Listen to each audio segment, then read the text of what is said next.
Musicians who can't stand Phil Collins. All right, ladies and gentlemen, we are back on the Grudge channel. Thank y'all again for coming over. You know, it's crazy when you listen to a lot of music and, you know, the music sound great, the instruments sound great, the voices, all that.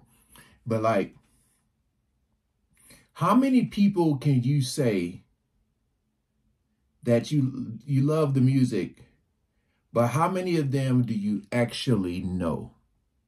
When I say know, I mean you've met, hung out, and saw them, you know, just without the music is what I'm saying.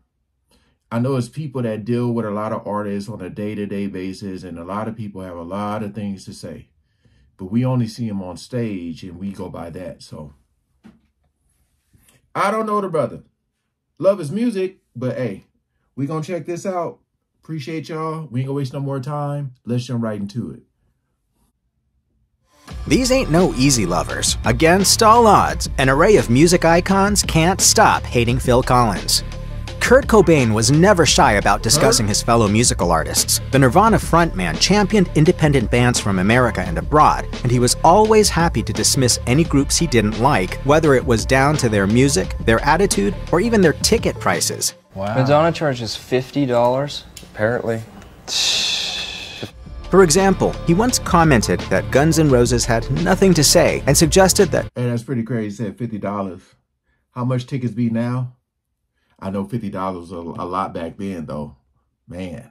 True Rebellion was standing up to bands like that. Those remarks, however, seem mild in comparison to what he had to say about Genesis and Phil Collins. In an interview with Melody Maker, Cobain offered a dramatic pause before venting his feelings about Collins' work. He said, "You know what I hate about rock? I hate Phil Collins. All of that white male soul. I hate tie-dyed t-shirts. I wouldn't wear a tie-dyed t-shirt unless it was dyed with the urine of Phil Collins and the blood of Jerry Garcia." Cobain's wife, Courtney Love, who was present for that interview, castigated him for the juvenile finish to his remarks. For his part, Collins made no public reply, though the Chicago Tribune... So he wasn't a fan of Grateful Dead? Kurt Cobain? He dissed Jerry Garcia? What the hell? ...saw in his album Both Sides a suggestion of creative parenthood to Cobain's rebellious generation.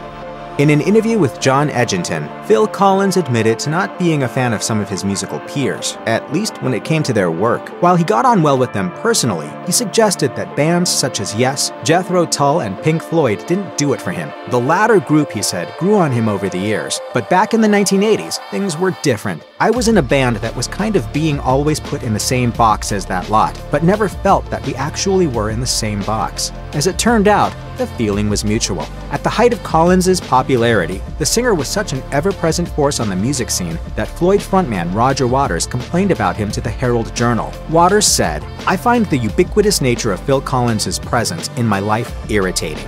In another interview, Waters divided songwriters into those who wrote from the heart and those who wrote to fill up space, and he put Collins firmly in the latter camp. Waters did lighten his comments somewhat, though, telling musician, "I seem to always wind up attacking poor Phil Collins, but it's only because he's so visible. He's symptomatic of an awful lot of it. The feeling I get is that he's pretending to be a songwriter or a rock and roller. It's an act. That's why it's unsatisfying." Kurt Cobain and Roger Waters' remarks about Phil Collins and Genesis may have been harsh, but they were at least confined to comments on his music. Noel Gallagher of Oasis was more relentless and more personal. Not that he didn't have things to say about Collins' discography. As he once said, "Just because you sell lots of records, it doesn't mean to say you're any good. Look at Phil Collins." He was more crass on another occasion, telling Rolling Stone, "People hate f***ing c***s like Phil Collins, and if they don't, they f***ing should." People are allowed to say things about me. Yeah. But you see, Phil Collins knows he can't say anything about me because I'm the And in the 2005 parliamentary elections, Gallagher took another shot at Collins and his alleged right-wing political views. Referring to Collins' status as a tax exile in Switzerland, Gallagher urged, "Vote Labour. If you don't and the Tories get in, Phil is threatening to come back." Collins hasn't responded directly to some of his musical critics, but being such a frequent target of derision has gotten to him at times. And in an appearance on BBC Two's Room 101, he snapped back. The gimmick of the show is to name pet peeves and banish them to the titular room. Collins picked Gallagher and his brother Liam. He said, "They're rude and not as talented as they think they are. I won't mince words here, but they've had a go at me personally." Some musicians don't agree on matters of taste, others have clashing personalities, and some find that collaboration breeds animosity. In 1985, Led Zeppelin emerged from a 5-year hiatus to perform at Live Aid, but they were short one drummer. They ended up with 2 replacements, Tony Thompson and Phil Collins, who later said that he'd misunderstood the nature of the gig. He thought he was playing with Jimmy Page and Robert Plant as individuals, not as a reunited Zeppelin. Collins' busy playing schedule also meant that he couldn't rehearse with the band before his arrival for the Philadelphia concert, so he had to listen to the tracks en route. When he arrived for the very brief practice window available, he and Page immediately butted heads. Collins later recalled to Classic Rock, "Robert said, 'Jimmy Page is belligerent.' Page says, 'We've been rehearsing.' And I said, 'I saw your first gig in London. I know the stuff.'" The set was a 20-minute disaster for Zeppelin, and Page put the blame squarely on Collins. Immediately after Live Aid, Page complained loudly about the drummer who wasn't prepared or available, refusing to mention him by name. It was a refrain he was still sounding in 2021 to the Sunday Times when he said the drummer just could not get the beginning of rock and roll. I've seen the footage of it, and there's this point where I can see on my face, it's like, oh my God, this is...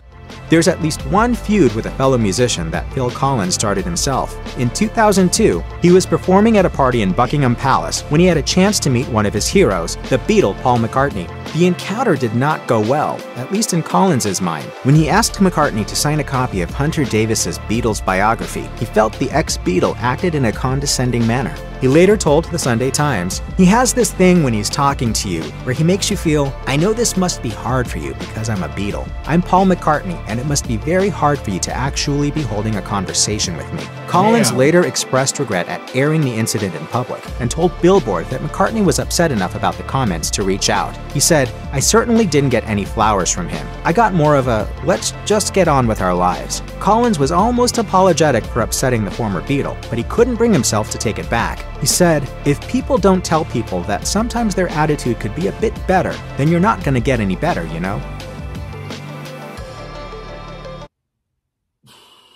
You know, music beef is like, it's pretty crazy because like you just think of the talent level and you wish that there could be a lot more like crossovers, you know, like, man, you telling me Phil Jackson, wow. Phil Collins performed with Led Zeppelin, you know, and stuff like that. I know a lot of people, I feel like a lot of people would love, if you're a true fan of music, you would love to see some people collab and stuff. But boy, once those egos collide, good night. Because man, you know, like, and it's crazy too, because you got like a lead singer, a guitarist. I mean, well, Phil Collins is a singer too, but you know, he plays the drums. I don't know, man. It's the ego. It's the ego. That's what it comes down to, man. Them egos are just too big. But hey, appreciate you guys coming over. Have you guys ever met anybody? And were they what you thought they would be? Good or bad? Please comment below. All right, peace out.